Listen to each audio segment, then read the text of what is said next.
right now have awoken. Maybe they are the best team out in the West, because a rooting interest for me, Tom, always the Mariners. Hey, they're finally getting the hitting back, but now that's starting to slide.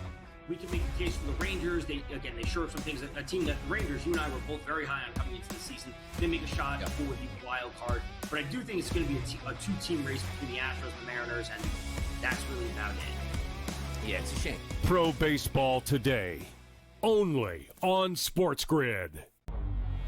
Does a guy like Giannis fit onto that roster if you can make some of those changes? I just don't see a KD pursuit as being realistic for the Knicks. But hey, if they can pull a rabbit out of a hat, as Leon Rose oftentimes can, I'd go after Giannis in a heartbeat. It's just, what type of package could they entice for the Milwaukee Bucks? And is it a 3 or 4 team trade? It gets a little bit tricky in that regard. You see the Knicks there with a plus 340 price.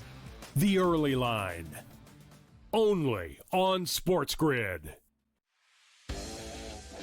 Every 5 days, it's really exciting when Skeens pitches, and it's terrible watching him pitch because every time he pitches, they don't score. Having him hit the lineup probably would actually help when he pitches. There's no way to do it because you can't, but yeah, it's beyond frustrating. And the numbers will tell you, the books have adjusted. Pharrell Coast to Coast, only on SportsGrid.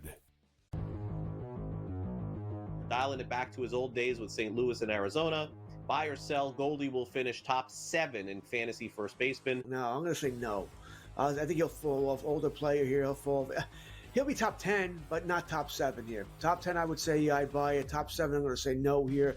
I think he'll put up decent numbers here. Not as good as he was. I don't think he's going to bat 340, 350 all year long. Fantasy Sports Today, only on SportsGrid.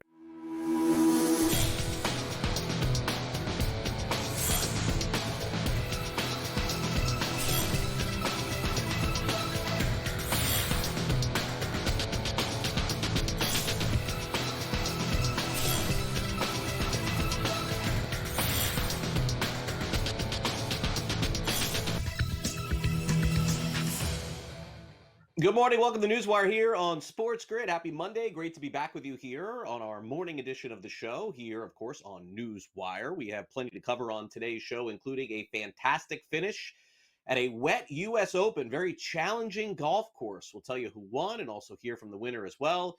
A major trade in Major League Baseball between the Red Sox and Giants that caught a lot of folks by surprise.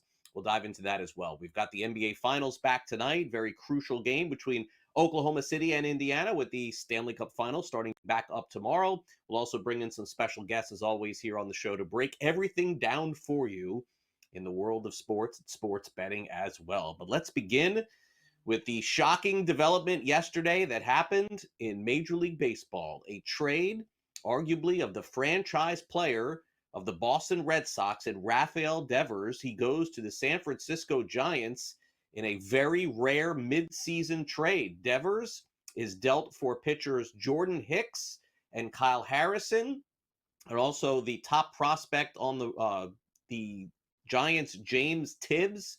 He goes over to Boston as well, and so does Jose Bello. So indeed, Devers' time in Boston comes to an end amidst his struggles with wanting to play or not play the field. Definitely some discontent between him and the organization as to how his defense was handled at the beginning of the season. Don't worry about it anymore. He's now headed to San Francisco, where for the time being, it looks like he'll play third base because Matt Chapman is on the injured list, and who knows what after that. And this comes at a very bizarre time because Devers' final swing of the bat with the Red Sox ended up being a home run, and the Red Sox swept the Yankees in the 3-game set at Fenway Park. How about that? The Yankees scored just 4 total runs in the series, and Boston put themselves back in the playoff hunt. But at least for the time being, it's being overshadowed by everything else going on with them. The New York Yankees are going to have to try and find a way to bounce back. Aaron Boone doesn't seem overly concerned. How concerning is it still, though, getting swept by this team here? Concerning, I wouldn't put it that way. I would just say, you always want to, especially when you're playing the Red Sox, you always want to put your best foot forward. And, they took us down this weekend, back-to-back weekends. So you hate that, but we have a really good club. And, just didn't play our best here this weekend. Obviously had a hard time, putting runs on the board. I thought, overall, I thought we pitched pretty well and did enough run prevention wise to keep them, in check to hopefully win some games, but we just didn't get much going. Another big story broke last night in Los Angeles. Shohei Ohtani announced as tonight's starting pitcher for the Dodgers. He'll make his major league debut, expected to throw a couple of innings, and then it probably will be all systems go the rest of the season for Ohtani. Meanwhile, the Dodgers did beat the Giants yesterday in a very bizarre scene. Starting pitcher Kyle Harrison obviously scratched because he got traded to the Red Sox. It was Andy Paez who had the big shot, a 3-run homer. The Dodgers beat the Giants 5-4. All the talk, of course, was about, though, the trade that happened yesterday. Here's Dave Roberts, no stranger to the Red Sox, talking about the Devers deal to San Francisco. Yeah, it was a little kind of trying to scramble a little bit. Obviously, a huge trade for those two clubs, and trying to figure out, changing the lineup would give us the best chance to still kind of prepare for, bullpen game essentially. And it was good to see us find a way to win a ball game. And, Dustin got in a little traffic there in the fourth, but, as he finds a way, as he has shown, to still manage to get through 6 and to use the guys we wanted to and win a ball game. What's your thoughts on that trade? Because obviously they feel they're going to be in this thing for the duration. Yeah, I think that Buster, they're going for it. They put themselves in a position to, make a run. And they got better. So obviously, the Red Sox had their reasons for acquiring, Hicks in that first-round pick last year, and Harrison, obviously. And so, so I don't know enough, but obviously, both teams, I'm sure, are pretty excited about it. Good answer from Dave Roberts, not on his team at all. Ellie De La Cruz is one of the hottest players in baseball going right now. 3 more runs driven in, scores 3 runs. He's been on fire. And the Reds beat the Tigers 8-4. The Reds, by the way, won 2 out of 3 in Detroit. So they're looking up. Same thing with the Milwaukee Brewers. Christian Yelich, Trevor McGill end up helping out in a 3-2 win over the St. Louis Cardinals. Cubs are now 12-6 in one-run games. They beat the Pirates 3-2.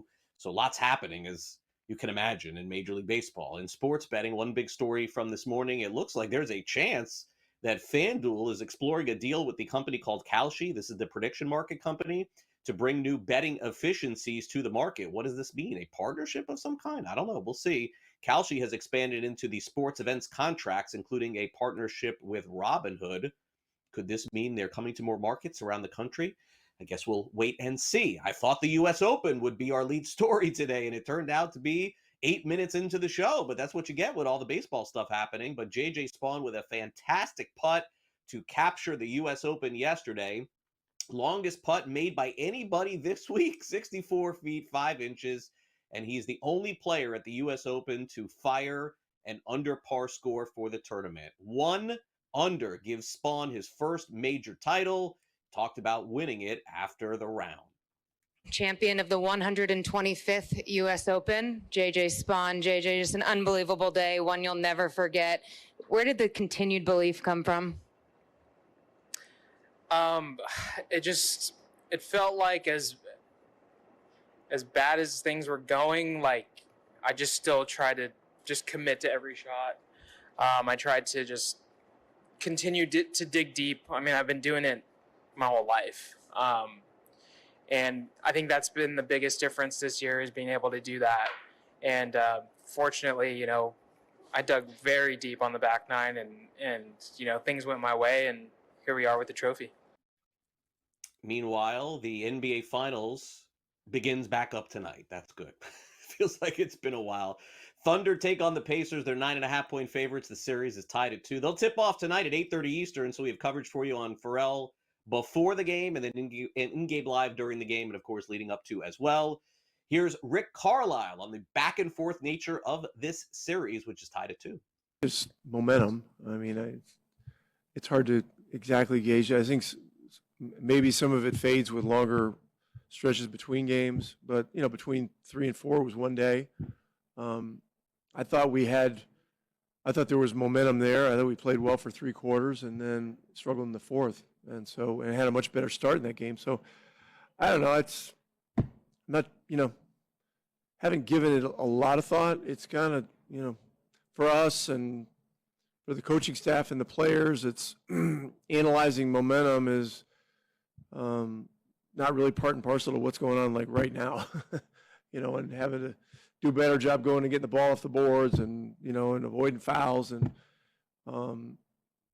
things like that. So OKC is still heavily favored, by the way, to win the finals. Meanwhile, in the state of Missouri, the governor has approved a new financial package to help out the Chiefs and Royals. Both teams are looking for new stadiums. There's a possibility that they could end up getting them. We'll see what happens as things go forward and see what kind of financial aid they are given. Do the Bengals need some financial aid to sign their first-round pick? And also Trey Hendrickson. Both of those guys are still unsigned. Hendrickson, by the way, good news. It seems like they're resuming talks on a contract extension to get him back into camp, which begins for them next month. And also Cam Akers, remember him? He's been around the NFL. I think it's Vikings and Rams and probably Houston as well. Now he signs with the Saints. He's got a 1-year deal. He tried out for minicamp. It was reported over the weekend as well. All right, coming up next, what do we expect in Game 5 of the NBA Finals? Our very own Coach Young joins us next to break down some of the betting options. You're watching NewsWire on SportsGrid. We'll be right back. Don't go away.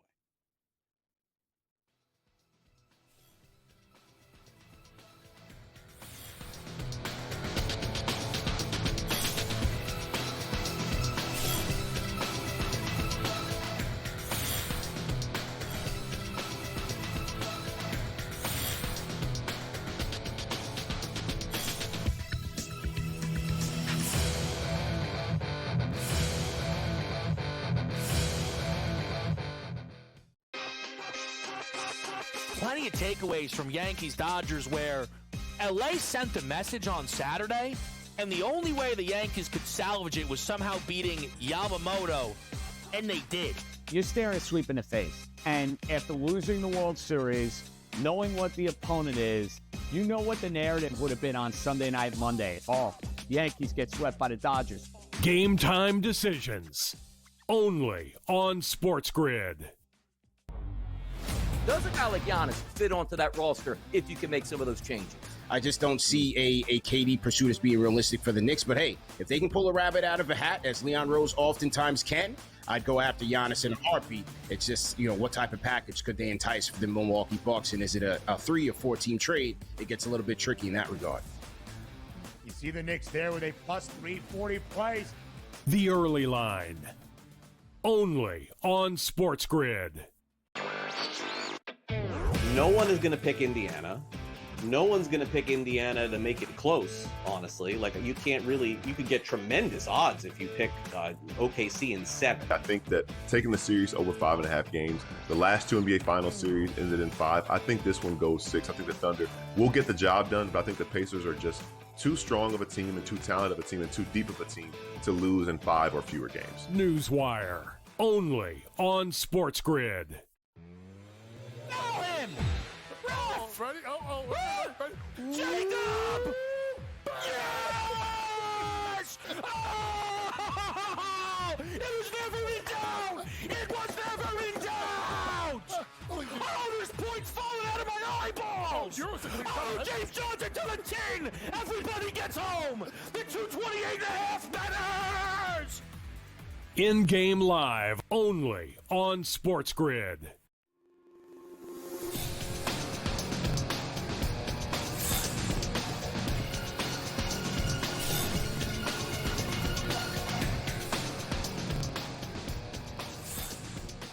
Coach James Young with us to break down NBA Finals Game 5. Feels like a brand new series, right? I mean, best of 3, essentially. Oklahoma City with a couple of home games. What has that meant thus far? Nothing. It feels like any team can win in any place. Let's bring in Coach to ask him how things move forward. And Coach, great to have you back here on this Monday morning on NewsWire. It seems like a pretty fair, evenly matched, unpredictable series thus far. And I wonder if you think that's going to continue. Craig, always great to be on with you. And it's already been more unpredictable than I thought, because I thought this was going to be the elimination game tonight. But shout out to the Indiana Pacers for obviously stealing home court in Game 1 and then winning Game 3. But at the end of the day, All Oklahoma City had to do after losing home court in game 1 is get a split. And you saw that with their game 4 performance. What a performance by SG, particularly in the fourth quarter. Last 5 or so minutes, get the ball, get out the way. I'm taking us home. And that's what a so-called best player in the world, Craig, is going to do. Obviously, you got to look at some of the things that Rick Carlisle did. That was questionable. Number one, not starting Tyrese Halliburton at the beginning of the fourth quarter when Oklahoma City made their run.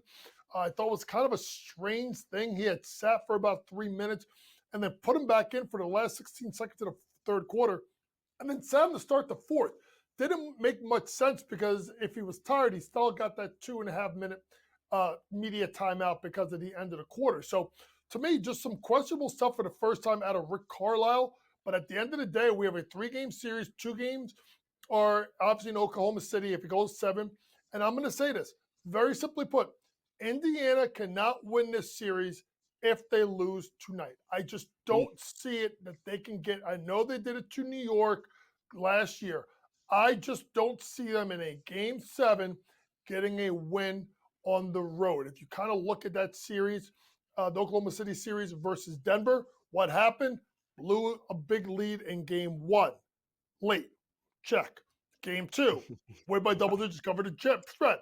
Check. Go on the road. Lose game 3, making questionable decisions. Check. Game 4, turn around and they win in a close game. Check. Game 5, if you remember, they win, they lose in Denver, and then a blowout in game 7. Maybe history's starting to repeat ourselves a little bit for the Oklahoma City Thunder. Yeah, I would agree. I mean, it seems like it's just back and forth. And if history in this series tells us anything, then the Pacers win tonight. But again, easier said than done. Thunder, 9.5-point favorites tonight after winning the last game, 111-104. Oklahoma City has played 4 games, Coach, in this series. They've covered 1 out of 4. 223 total is the number tonight. Even if they win, Coach, do you really have confidence they win by double digits? My confidence in them covering is starting to wane. Well, I think because of the way that Indiana's played the games close to the vest, and Indiana's got to keep this game close to the vest because their recipe is keep it close and steal it in the end, right? So if I'm doing this, the one thing I'm more comfortable with is I'm more comfortable with the total going over. Indiana had a bad fourth quarter, bad Pascal Siakam, and then Oklahoma City was forced to play literally one-on-one basketball because I think they had 11 assists to 30-some-odd made shots. I think everything will be much better offensively. I like the total more than I like anything else. As for the game, I'm going to stay away from it early on, and I do like the Oklahoma City Thunder to win. I think Indiana throws their first punch early, so by them throwing their first punch early, I'm going to wait till after at least the first quarter, if not halftime, to jump on the Oklahoma City Thunder live. 2 players to look at that have big spots early on for Indiana. You know who they are. Halliburton and Siakam. Both of their points props are over 4.5.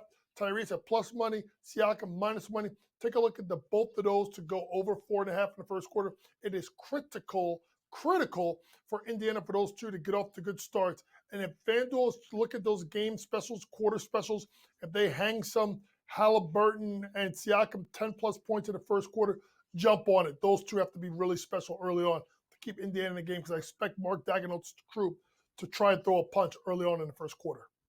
Yeah, and what's interesting, too, is that the player props for Oklahoma City kind of remain the same, but with all the different contributors to the Pacers, Coach, you're seeing some of them crash. Like Halliburton's down to 16.5 tonight, his point total for the game. Siakam down from 19.5 to 18.5. Miles Turner is at 13.5. It's really no indictment, by the way, JY, on Indiana. It's just that they're getting these contributions from Mathurin and other players, too, that seem to be contributing to the lower point totals. Yeah, I think that's it. Is their bench play, McConnell, Mathurin, Obi Toppin, it's been really, really good. Obviously, we saw the Obi Toppin 5 made threes in game number 1. The Benedict Mathurin 27 points, I believe, in game number 3, I want to say. So you're seeing contributions from those guys kind of step up, and Rick Carlisle's a guy that's going to play his guys. He's going to play his guys no matter what. Now, if you're looking at props on the other side, who I really like Lou Dort. Over, under made threes. Look for him to go over tonight. Lou Dort, I put him, before the series started to lead the series in made threes at 5-1. He's the second best odds right now in the FanDuel Sportsbook. Expect Lou Dort to knock down 2, if not 3 threes in Game 5. Remember, in game number 3, he knocked down 3 threes in the first quarter.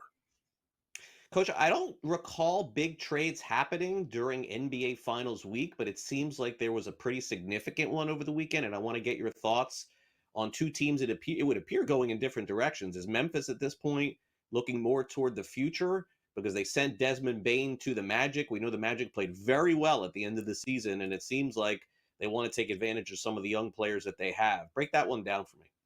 Yeah, obviously, Craig, for Orlando's sake, to go with now with a starting lineup of Jalen Suggs, Desmond Bane, Banchero, Wagner, and Wendell Carter Jr., the biggest Achilles heel for the Orlando Magic was their three-point shooting. So to go get one of the better three-point shooters in the world now puts a formidable starting five for the Orlando Magic for a team that's now, they feel like, in a wide open Eastern Conference with Jason Tatum out for the Boston Celtics. For Memphis, it's just a start of a blow-up, in my opinion. They already fired Taylor Jenkins. They moved Desmond Bane.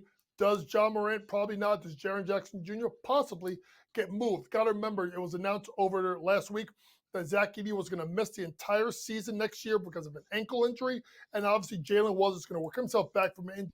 So you look for a team like Memphis to be starting over, probably with John Morant, because they probably can't get fair value for him right now anyway. Fair enough, Coach. Enjoy the game tonight. We'll check back with you later in the week. Thanks for coming on NewsWire. Thanks, Craig. Up next, our SportsGrid NFL insider Adam Caplan joins us. We'll touch on the Minnesota Vikings when we return next. You're watching NewsWire on SportsGrid. We'll be right back.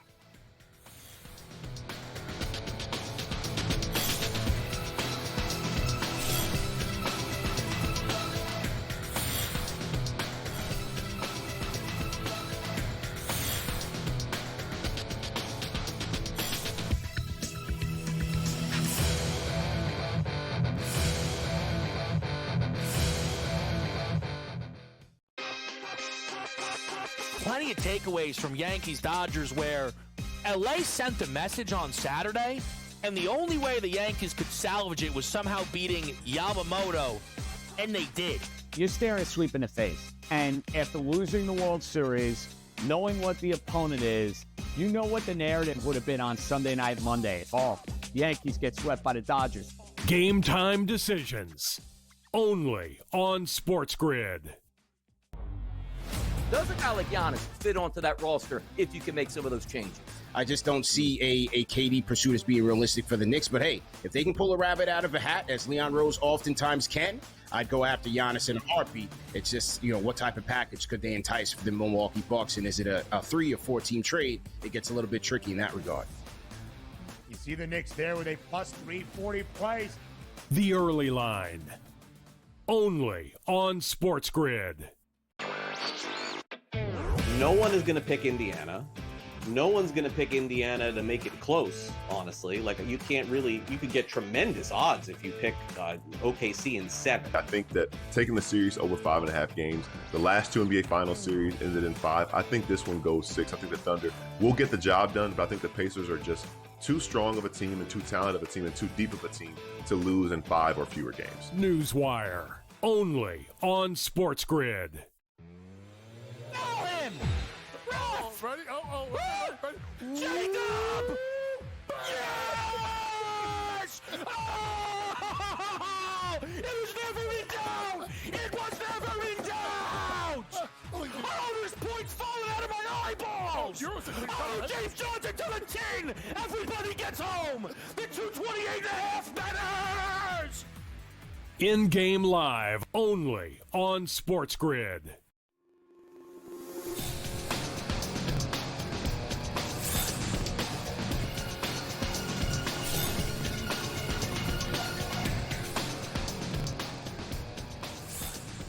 Our SportsGrid NFL insider Adam Caplan is with us as we get ready for the National Football League's training camp to open in 1 month. My gosh, we are almost there. Good to see you here, Adam, on this Monday. We still got some NBA championships to give out and some Stanley Cup finals to give out. And then at that point, it's kind of all systems go for the NFL. So, Adam, let's break it down here. Let's get started. One of the more intriguing stories, I think, in the NFL this season has to be the Minnesota Vikings, J.J. McCarthy, who had such a good training camp last year, and it looked like he was pretty good, I believe, in the preseason, if I'm not mistaken, ended up going down for the full year. The Vikings are still obviously committed to him, and saying farewell to Sam Darnold. What is the latest you're hearing on McCarthy?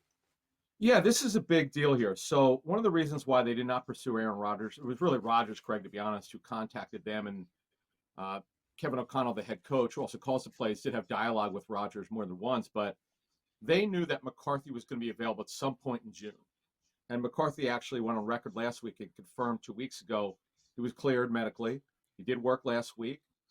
And he's going to be their starter. Now, going back to last summer, he came on real late. The final 2 weeks of training camp, there were whispers around the club like, oh boy, we were thinking we're going to not let him start the season. We're going to wait a little bit. But he started to push Darnold a little bit. Now, in that first preseason game, he suffered a partially torn left meniscus. And it had to be repaired. So when you have that injury, you're not out weeks, you're out months. And he missed the entire season. Now, that was the first preseason game against the Raiders. And by the way, he looked phenomenal in that game. He looked great. And it's a shame he couldn't build on that. So essentially, Craig, this is his rookie season. I know by technicality he wasn't, but he didn't start an NFL game in the regular season. So this is a big deal for them. And what's funny, Craig? The lines makers, we'll talk about that in a second in terms of what their odds are, but no one really respects this team. No one thought they were going to be anything last year. Depending which book you looked at, they were between 6.5 and 7.5 wins. Guess what? They were 14-3, second best record, tied for it in the NFC. So there's a lot of talent on offense. O'Connell's a phenomenal quarterback developer. He's sort of like we call it quarterback whisperer. You know how great Brian Flores has been for their defense. But again, Craig, they're not being respected by the odds makers. I think the key is there, Adam, is that we're such a quarterback league at this point that the unknown part of this just simply has to be, I mean, and again, think about it from Minnesota's perspective. I mean, even, at times it looked like they were going to have a good backup situation if it wasn't McCarthy, it was Darnold, et cetera. I feel like when we're looking at some of these odds, it's where we start and usually end with. And I guess when you look at the rest of the division too, and you look at who the Lions have, and you look at who the Packers have, and Bears, still a little bit uncertain. Maybe that's predominantly the reason why they're sitting at 8.5 wins for the year. Yeah, look, because McCarthy hasn't started a game yet, but their coordinators are back. Comparatively to the Lions, they have 2 new coordinators. As a matter of fact, they're only plus 120 to win the division. Now, obviously, if you like the Lions, jump on them now. But the bottom line is that there are some questions with the Lions. With John Morton's calling plays again. He called plays for the Jets some years ago. He was over with Sean Payton in Denver as an offensive assistant. And then you've got a first-time defensive coordinator, Kelvin Shepard. So there are questions there. Now, no one thinks the Vikings are going to do anything. Their over-under total is 8.5. The over's minus 135. The plus 115 for the over. Honestly, yeah, they could be 9 wins. In fact, they could be 10 wins. The coaching is phenomenal. You just don't know about the quarterback. Whereas with the Packers, pretty much everything's the same. I know Jordan Love was inconsistent. To win the division, they're plus 275. Now, the Bears, who were the hype team last year, and they did not deliver, with Ben Johnson as the head coach, they're plus 500 to win the division.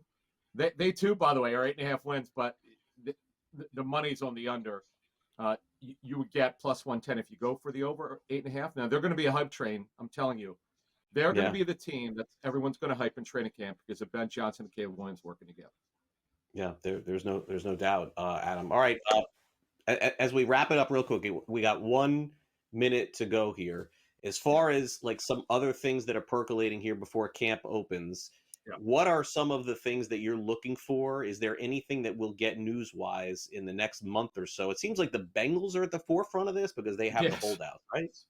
Trey Hendrickson, they want to extend his contract. They've been talking to his agent, Harold Lewis, off and on. These things, Craig, it's really funny. I don't know what it's like for you from Major League Baseball, but clubs need something hanging over their heads. The deadline, the loose deadline is the start of training camp. Washington, the Commanders want to extend Terry McLaurin's contract. They've had very little dialogue. Again, and Micah Parsons, that's the big one. That's going to get done, and that's going to be at least $40 million this season. Great to catch up with you, Adam. See you again next week. Thanks for coming on. You got it. Thank you. Pat Evans up next from Legal Sports Report. Don't go away.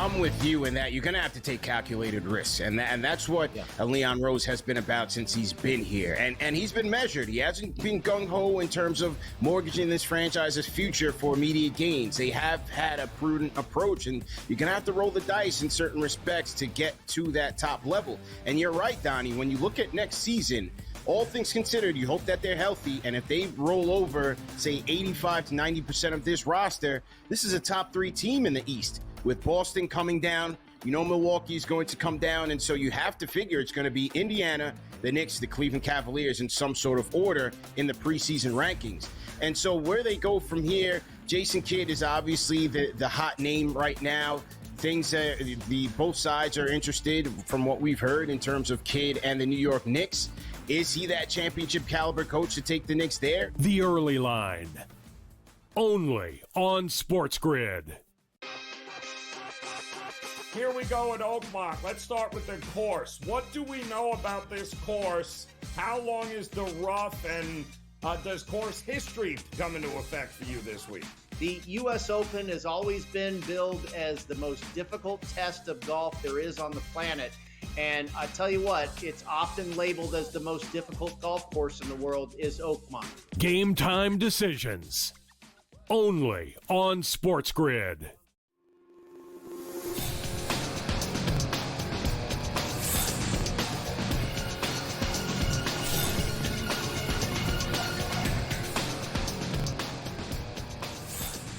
Welcome back to NewsWire here on Sports Grid. Craig Mish joined by Pat Evans of Legal Sports Report here after the Father's Day weekend. Pat is back with us watching some golf, I'm sure, and everything else that was on TV this weekend.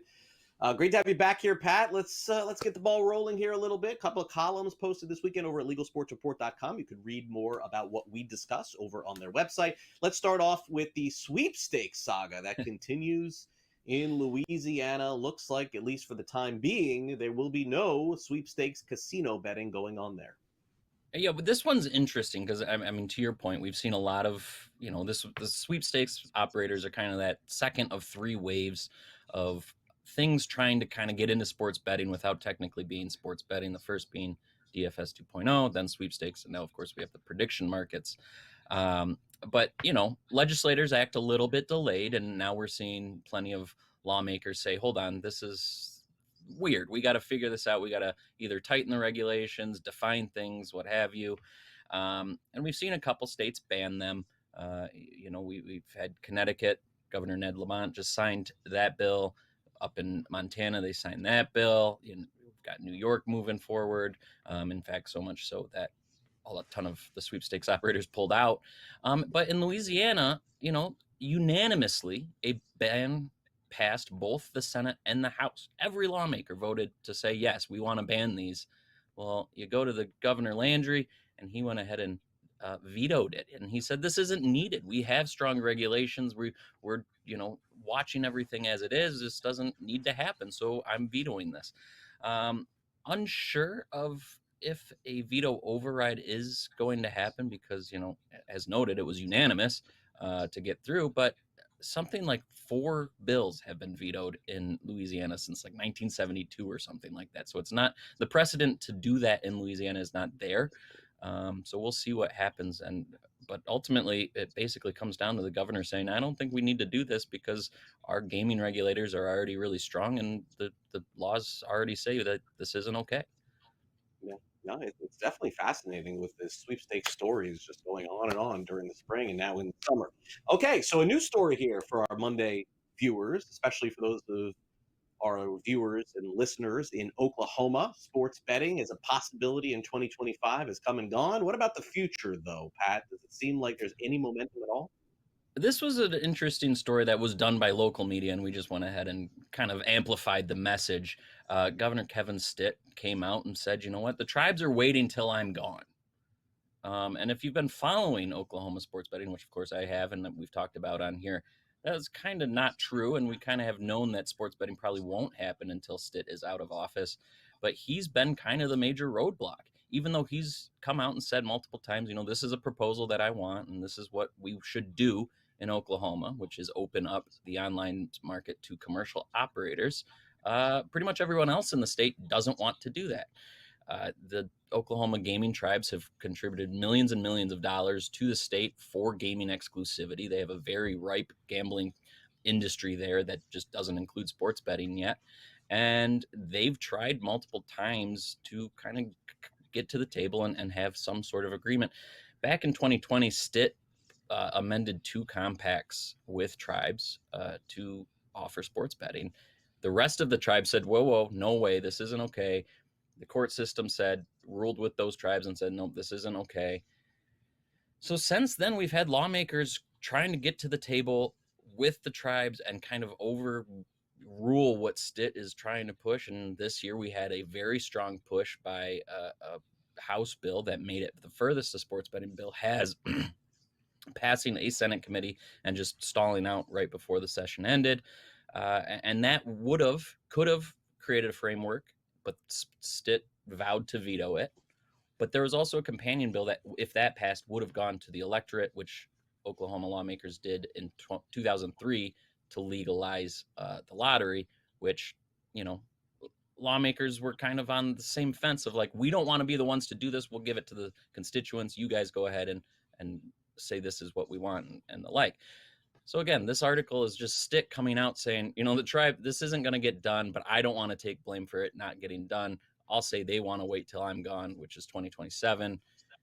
I mean, I guess there's a possibility something could happen next year, maybe similar to the election bill that was in the works this year, next year. But again, even if that went into the fall for the election, then it still wouldn't be legal till 2027. So I think we're still looking a couple of years out in Oklahoma, but I do think it is coming.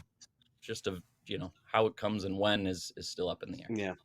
Yeah, and we know that the state of Missouri has sports betting coming. Usually, we try to find these benchmarks, and unfortunately for Missouri, they decided December 1st is when they're going to launch it. But okay, almost at the end of the football season, I guess in time for something, they'll make it up. But we did get some news over the weekend as far as the licenses that are going to be given out in Missouri, and a couple, DraftKings is the big name that I see here, but another one that popped up here caught me by surprise a little bit. Yeah, so there is confirmation now that DraftKings and Underdog Fantasy or Underdog Sportsbook, as it will be, have both turned in applications. They're the first 2 operators to apply. We figured DraftKings would apply. Underdog let people know a couple months ago, I believe it was, that they would end up applying in Missouri. We've got a few other operators that we know who they're partnered with. Century Casinos partnered with BetMGM. We haven't confirmed an application with them yet. Bet365, of course, we've talked about on the show before, partnered with the St. Louis Cardinals. And so, yeah, it's a slow process. I've been coming on this show for 3 years, I think, at this point. Wow, it's a long time.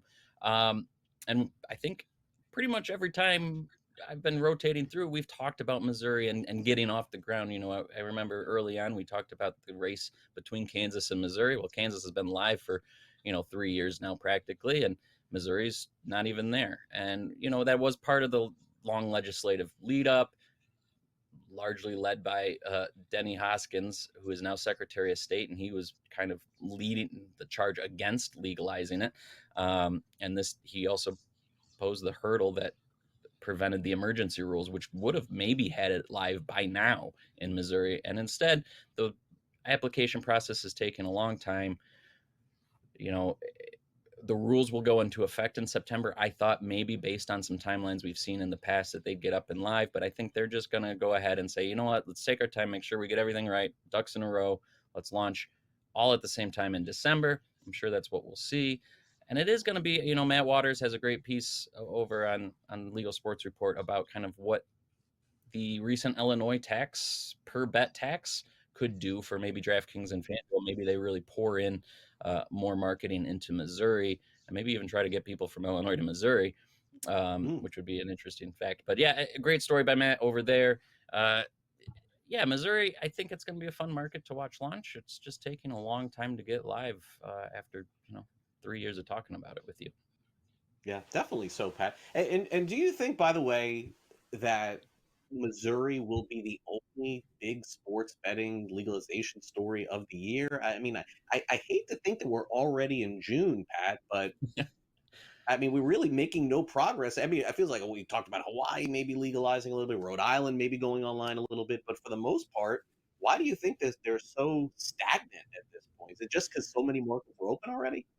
Yeah, I mean, what happened was all the low-hanging fruit were gone, and even some of the mid-hanging fruit. And now we're going through all those states that need to do it, and they're long shots. And Missouri should have probably been one of the mid-hanging fruits that got done 2-3 years ago, but just ran into enough problems. Of note, of course, is Alberta up in Canada. They very well could get off the ground before 2026, but it might be early 2026. But they're rolling right along, so it'll be sometime in the near future that Alberta gets off the ground with commercial sports betting. Not probably as quick as Missouri, which again isn't quick, but not necessarily the only market that launches this year. Understood. Pat, great to catch you here on our Monday edition of Newswire. I'm sure we'll see you later again in the week. Thanks for coming on. Yeah, I'll see you Wednesday, Craig.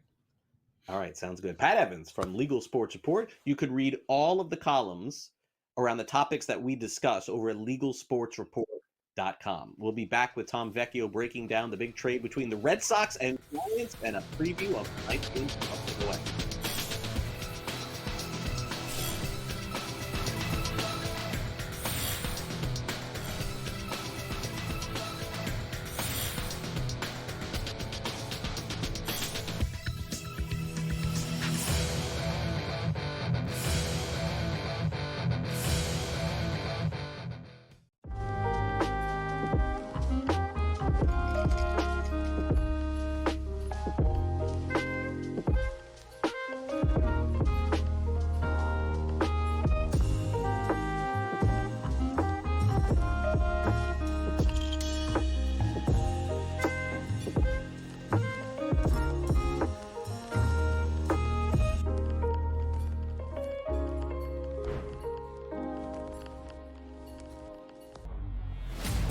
I'm with you in that you're going to have to take calculated risks. And that's what Leon Rose has been about since he's been here. And he's been measured. He hasn't been gung-ho in terms of mortgaging this franchise's future for immediate gains. They have had a prudent approach, and you're going to have to roll the dice in certain respects to get to that top level. And you're right, Donnie, when you look at next season, all things considered, you hope that they're healthy, and if they roll over, say, 85 to 90% of this roster, this is a top 3 team in the East. With Boston coming down, Milwaukee's going to come down, and so you have to figure it's going to be Indiana, the Knicks, the Cleveland Cavaliers in some sort of order in the preseason rankings. And so where they go from here, Jason Kidd is obviously the hot name right now. Things both sides are interested from what we've heard in terms of Kidd and the New York Knicks. Is he that championship caliber coach to take the Knicks there? The Early Line, only on SportsGrid. Here we go at Oakmont. Let's start with the course. What do we know about this course? How long is the rough, and does course history come into effect for you this week? The U.S. Open has always been billed as the most difficult test of golf there is on the planet. And I tell you what, it's often labeled as the most difficult golf course in the world is Oakmont. Game time decisions, only on SportsGrid.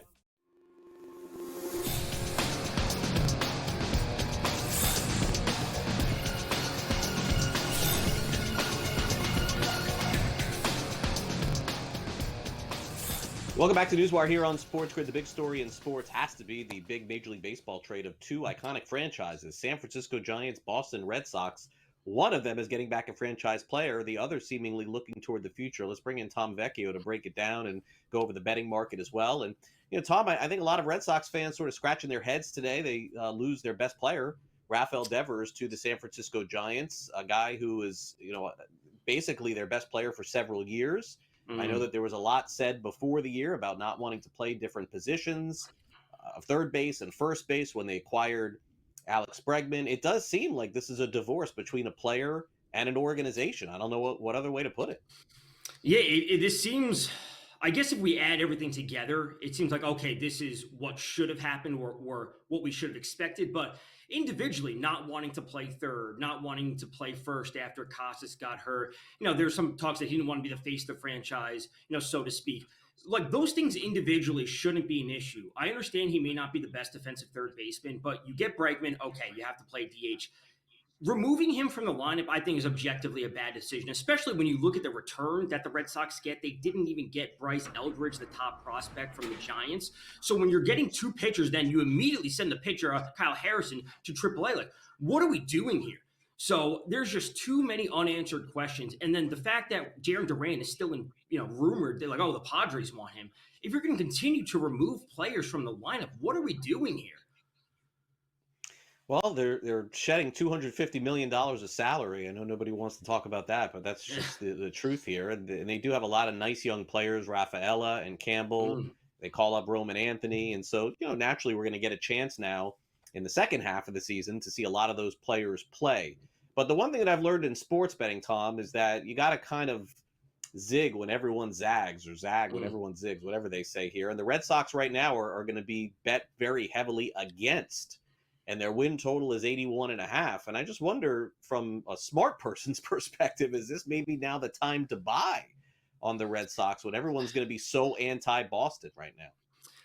Immediately my mind would turn to short-term options compared to long-term, because long-term, I think this will actually be more of an issue. Short-term, the players that are there be like, listen, we got to step up. Like, we got to step up. Things happen. So whether it be a Trevor Story, whether it be Roman Anthony continuing to develop, whether it be Duran at the top of the lineup, like, these players need to step up on a day-to-day basis. I know today, in theory, is a tough matchup. Logan Gilbert coming back for the Mariners, but I could be a little bit pessimistic. Oh, he may not have a super long leash, and we do need to see these players provide some amount of offense now that Devers is gone. So long-term, I actually wouldn't be looking to them, but you give me a Story Duran combination on a day-to-day basis, I think those are the players that really need to take a step forward in terms of their offensive production.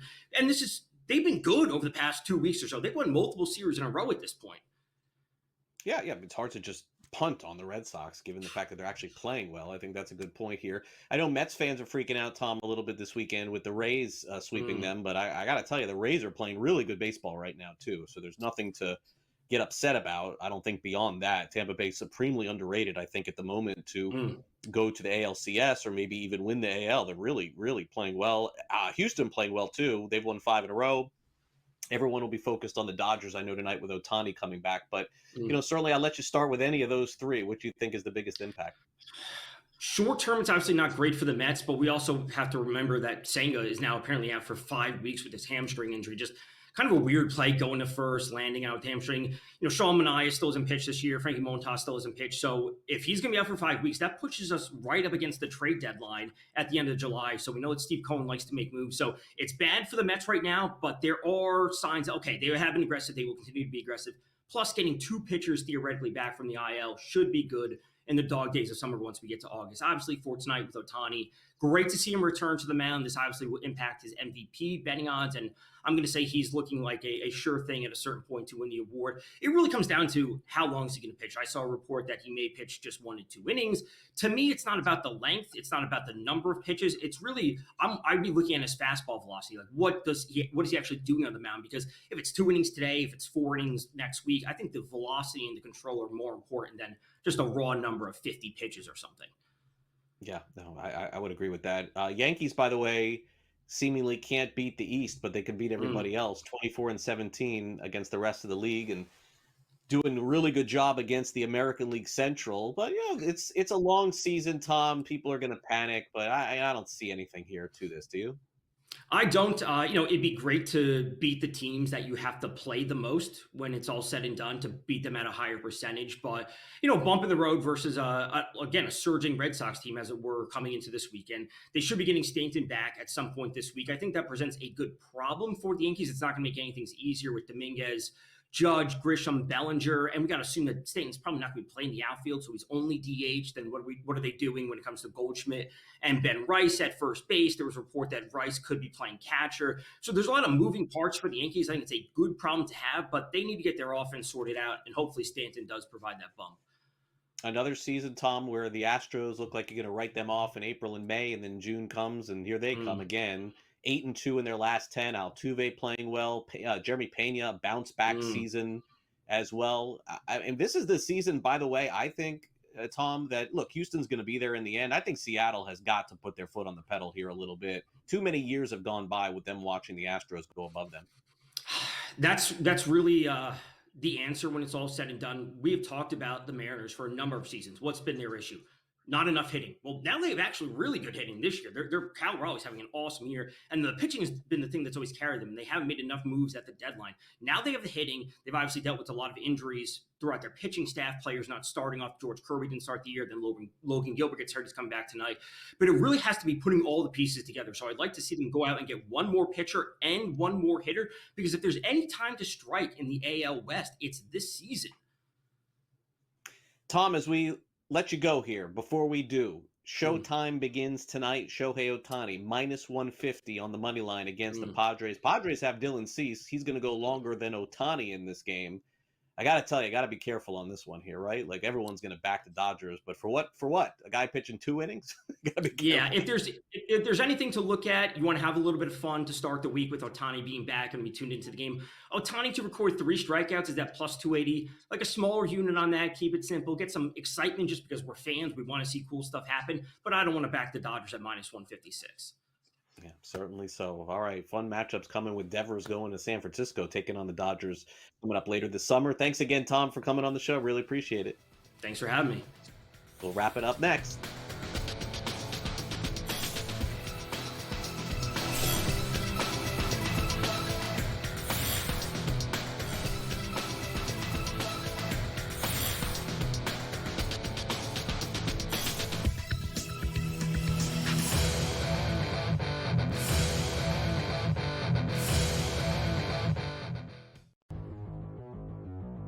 Dialing it back to his old days with St. Louis and Arizona. Buy or sell, Goldie will finish top 7 in fantasy first baseman. No, I'm going to say no. I think he'll fall off. Older player here, he'll be top 10, but not top 7 here. Top 10, I would say I'd buy it. Top 7, I'm going to say no here. I think he'll put up decent numbers here. Not as good as he was. I don't think he's going to bat 340, 350 all year long. Fantasy Sports Today, only on SportsGrid.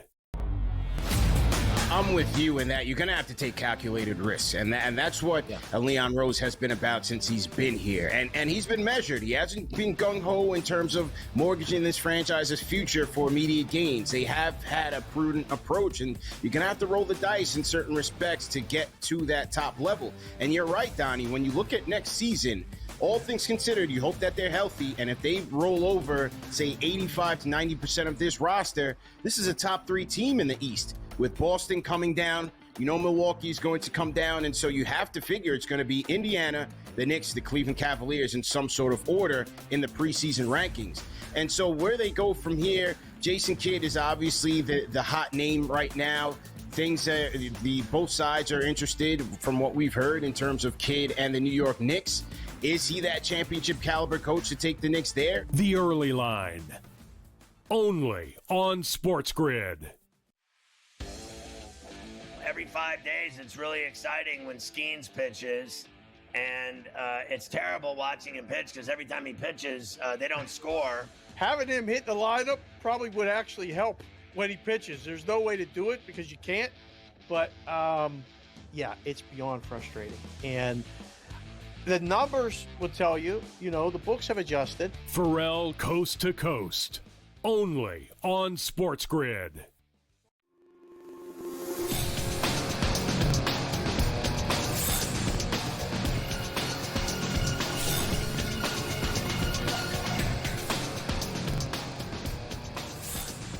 Before we get to some last licks, the Red Sox will hold a press conference later tonight to discuss the trade of Rafael Devers to the San Francisco Giants. One former player appears to be backing the Red Sox decision, and that is Hall of Famer David Ortiz, saying that ego sometimes gets in the way of different things here. Interesting note here about Devers being traded to San Francisco, said that no one is indispensable and everyone has to be available.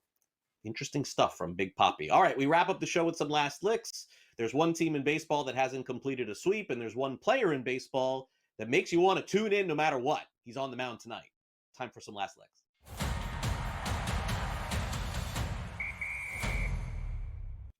Okay, we are going to highlight the Chicago White Sox. No, they are not the worst team in baseball this year. That belongs to the Colorado Rockies. So congratulations, White Sox fans. Your team is not the worst.